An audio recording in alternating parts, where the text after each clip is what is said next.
Coffee ತೋಟಕ್ಕೆ ತೆರಳುತ್ತಿದ್ದ ವ್ಯಕ್ತಿ ಮೇಲೆ ಕಾಡಾನೆಗಳ ದಾಳಿ. ಕಾಡಾನೆ ದಾಳಿಯಿಂದ ಗಾಯಗೊಂಡ ರೈತ.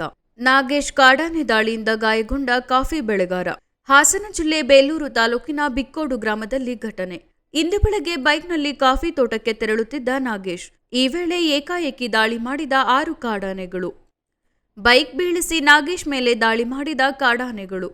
ಕೂದಲೆಳೆ ಅಂತರದಲ್ಲಿ ಪ್ರಾಣಾಪಾಯದಿಂದ ಪಾರಾದ ನಾಗೇಶ್. ಗಾಯಾಳುವಿಗೆ ಬೇಲೂರು ತಾಲೂಕು ಆಸ್ಪತ್ರೆಯಲ್ಲಿ ಚಿಕಿತ್ಸೆ. ಕಾಫಿ ತೋಟದಲ್ಲಿ ಬೀಡು ಬಿಟ್ಟಿರುವ 30ಕ್ಕೂ ಹೆಚ್ಚು ಕಾಡಾನೆಗಳ ಹಿಂಡು. ಸ್ಥಳಕ್ಕೆ ಅರಣ್ಯ ಅಧಿಕಾರಿಗಳು ಹಾಗೂ ಸಿಬ್ಬಂದಿಗಳು ಭೇಟಿ. ಬೇಲೂರು ಭಾಗದಲ್ಲಿ ಮಿತಿಮೀರಿದ ಗಜಗಲಾಟೆ.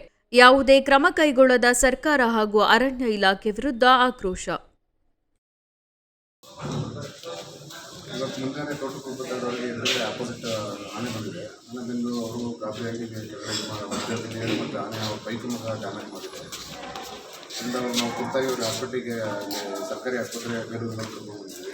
ನೀವು ಇಲಾಖೆಗೆ ಕರ್ಕೊಂಡು ನಾವೇ ಕರ್ಕೊಂಡು ಬಂದಿದ್ವಿ. ಮತ್ತು ಈಗ ಅವರಿಗೆ ಆರಾಮಾಗಿದ್ದಾರೆ, ಅಷ್ಟೇ ತೊಂದರೆ ಏನಾಗಿಲ್ಲ, ಯಾವುದು ಫ್ರ್ಯಾಕ್ಚರ್ಗಳೇನಾಗಿಲ್ಲ. ಒಂದು ಸ್ವಲ್ಪ ಮೈನರ್ ಸ್ವಲ್ಪ ಏಟಾಗಿದೆ ಬಿಟ್ಟರೆ ಬೇರೆ ಥರದ ಯಾವುದೇ ಡ್ಯಾಮೇಜ್ ಜಾಸ್ತಿ. ಸುಮಾರು ಎಷ್ಟು ಆನೆ ಇರ್ಬೋದು ನಿಮ್ಮ ಪ್ರಕಾರ?